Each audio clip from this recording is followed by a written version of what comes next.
Have you ever tried to get a teenager's attention when they're just completely lost in their phone? Oh, definitely. Or maybe you've seen a toddler, just instinctively swiping on a tablet. It's everywhere, isn't it? It really is that mix of, wow, look at that, but Uh-huh. also maybe a bit of worry. Exactly, that fascination. And yeah, for a lot of us, a bit of concern. Mhm. Okay, so let's really unpack this. Today, we're diving deep into, well, this fascinating, really complex, and honestly, fast-changing world of kids and digital tech. Yeah, we're looking at the latest big picture data, cross-national stuff, trying to get a handle on how these digital spaces are, fundamentally shaping young lives. Right. And our mission today really is to cut through the noise, all the headlines, We want to give you the key takeaways, the important bits from a whole lot of research, helping you grasp the amazing opportunities digital life can offer kids. while also being realistic about the challenges, the risks to their well-being, because they're real too. And this matters to you because, well, whether you're a parent, an educator, or just curious about the next generation. Understanding this landscape is just crucial if we want to help kids actually thrive in it. Couldn't agree more. It's not just something they dip into now. No, not at all. For this generation, it's woven into their daily lives, how they learn, how they hang out with friends. It's all intertwined. And the numbers on device access, they really drive that home, don't they? Oh, absolutely. It's pretty much universal now. Think about it. By age 10 or so, Yeah. around 70% of kids already have their own smartphone. 70% by 10. Wow. And then you look at 15-year-olds in OECD countries, smartphone access jumps to like 98%. 98, so nearly everyone. Pretty much. It's not just a family computer anymore. It's personal. It's in their pocket. That changes everything about childhood, doesn't it? It really does. So, okay, they have the access. But what about the time? How much are they actually on these devices? Yeah. A lot. A really substantial amount. For most 15-year-olds, we're talking at least half in most OECD countries. It's 30 hours or more a week online. 30 hours. And get this, there's a significant group ranges from maybe 10% in Japan, but up to like 43% in Latvia. 42%. Yeah, reporting 60 hours or more a week Yeah. online. 60 hours. That's more than a full-time job. It is. So it just makes you wonder, what on earth are they doing with all that time? Is it mostly like school stuff or? Well, for leisure alone, just fun stuff, about 60% of 15-year-olds spend 2 hours or more per day on devices, 2 hours just for fun, daily. often pushing past those general recommended limits for recreational screen time. Right? And what they're doing, it's really varied. 95% browse social media, Yeah. surf the net for fun. Okay. 88% use them to chat, share stuff. Yeah. 84% look up practical info. 83% play video games. Still a big one? Oh, yeah. And almost 70% are actually making stuff, creating or editing their own digital content. Huh, that's interesting. So it's not all just passive consumption. Not at all. There's a lot of interaction creation happening too. But I guess the question is, does everyone get the same benefits?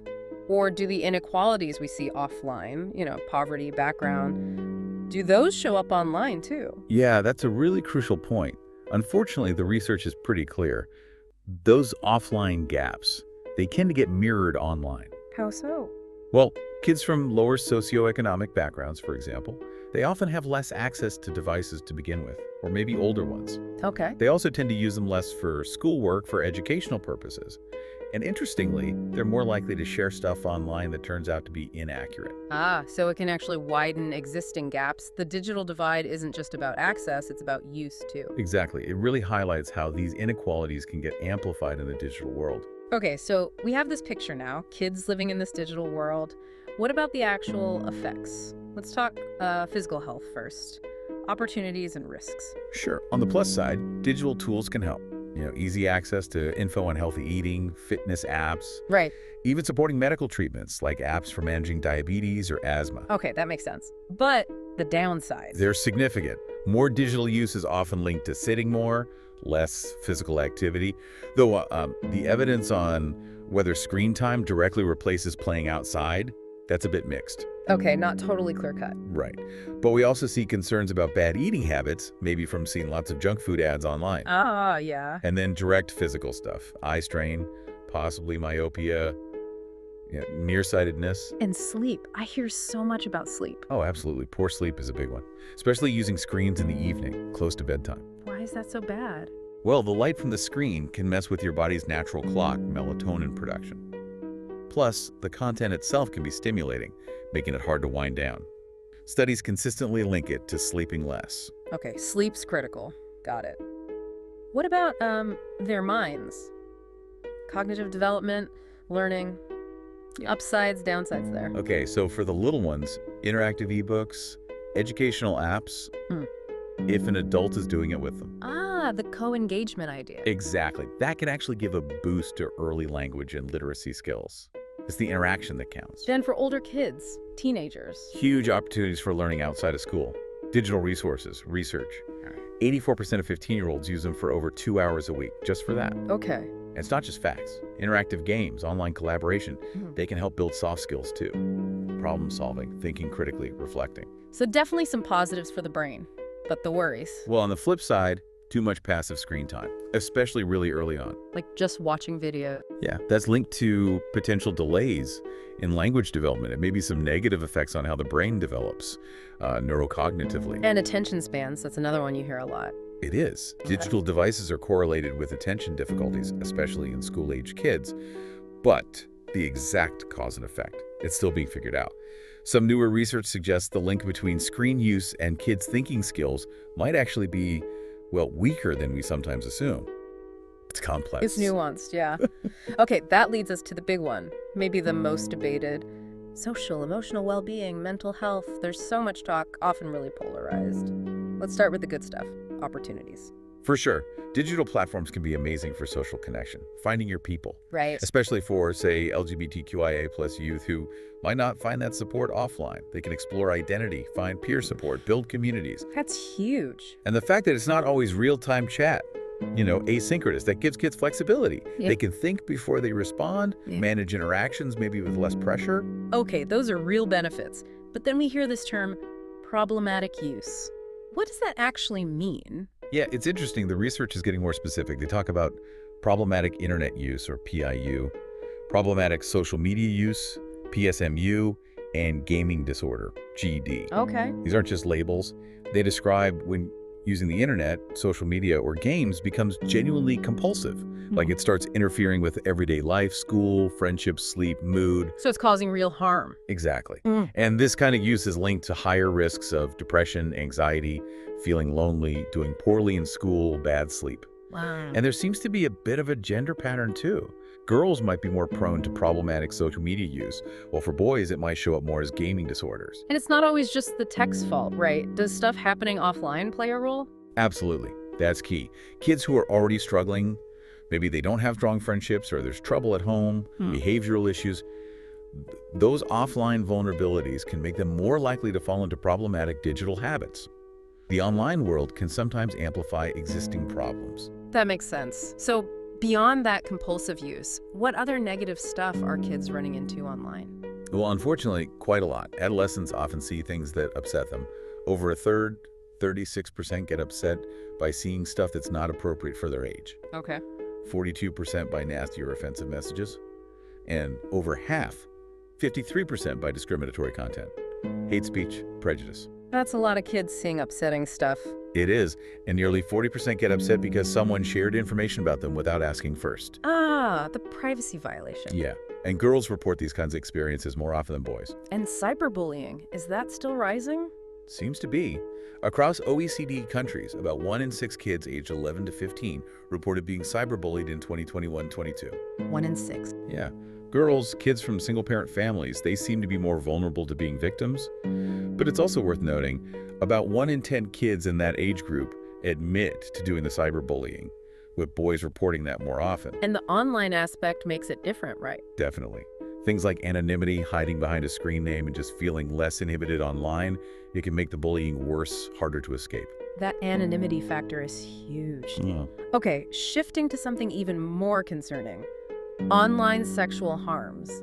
What does the data show there? Yeah, this is deeply concerning. 54%, over half of young adults aged 18 to 20, said they experienced some form of online sexual harm before they turned 18. Over half. Yes. And the average age they first experienced it was just 12.7 years old. 12.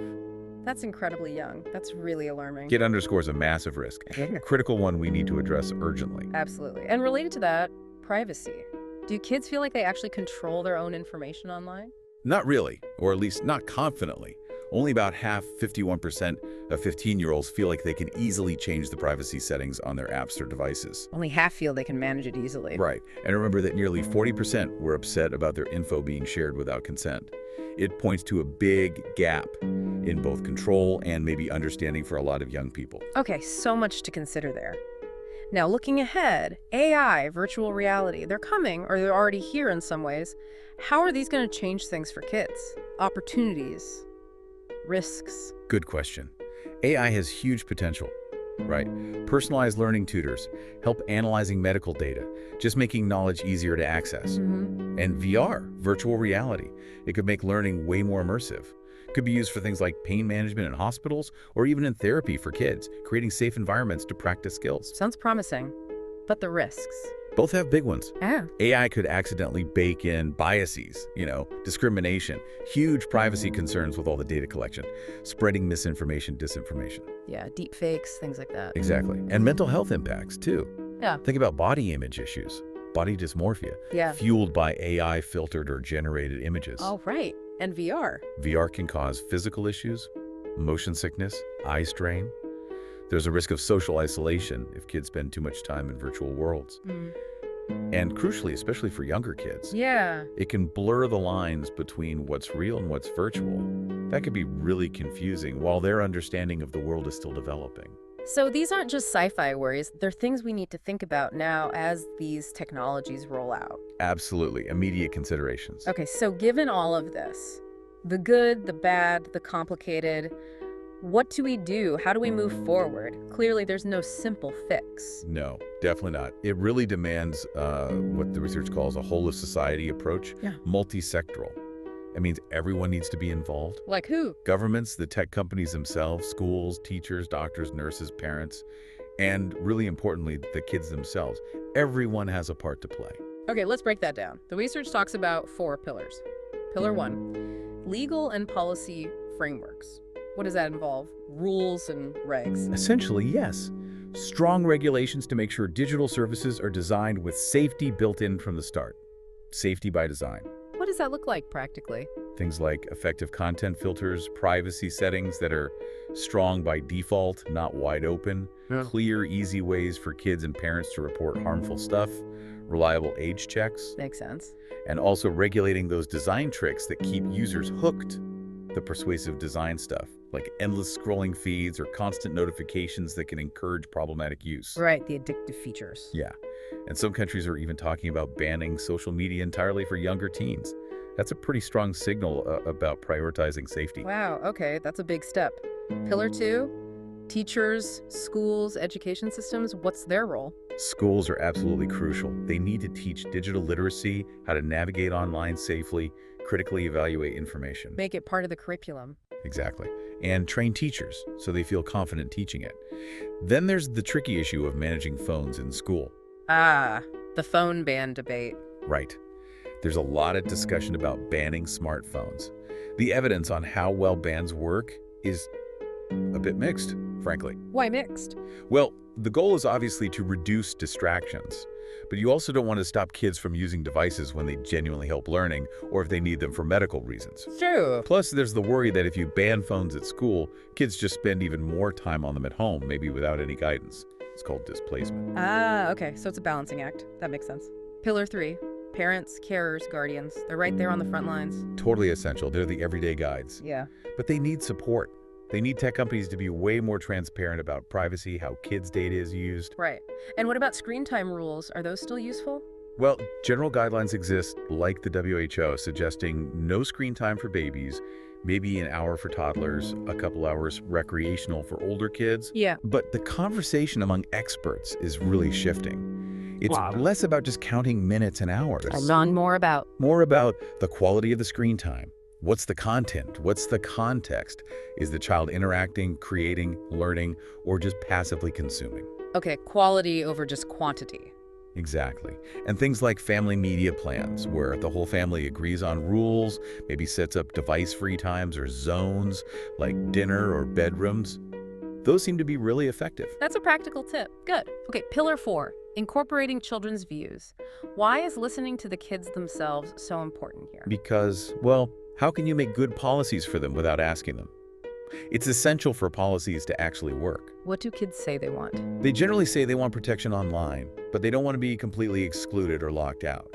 They want honest, clear information about how services work, what happens to their data, and they want more trust, more autonomy to navigate things themselves as they get older. Protection, not exclusion. That's a key distinction. Absolutely.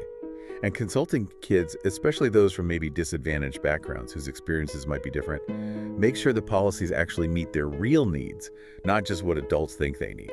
That makes total sense. They live it every day. Okay, as we start to wrap up, the path forward.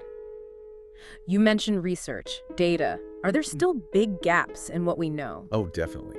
Even with all the surveys, big gaps remain. We need much more detailed info on really young kids, toddlers, preschoolers. What are they actually seeing? Okay. We need better ways to track how kids spend time online. Not just screen time totals, but which platforms, what activities, what kind of content are they engaging with? Beyond just hours logged. Exactly. We also need to do more research on the positive experiences kids have online. Yeah. We focus a lot on the risks, understandably, but what about the benefits, the joys, the learning? Good point. And we need to understand more about those design features. How exactly do algorithms, notifications, interface designs influence kids' behavior, for better or worse? So, connecting all this, understanding the full picture isn't just about crunching numbers from surveys, is it? It needs more. Yeah, exactly. It needs a holistic view. We have to bring in the insights from doctors, teachers, parents, people who see kids interacting with this stuff in the real world every day. Yeah.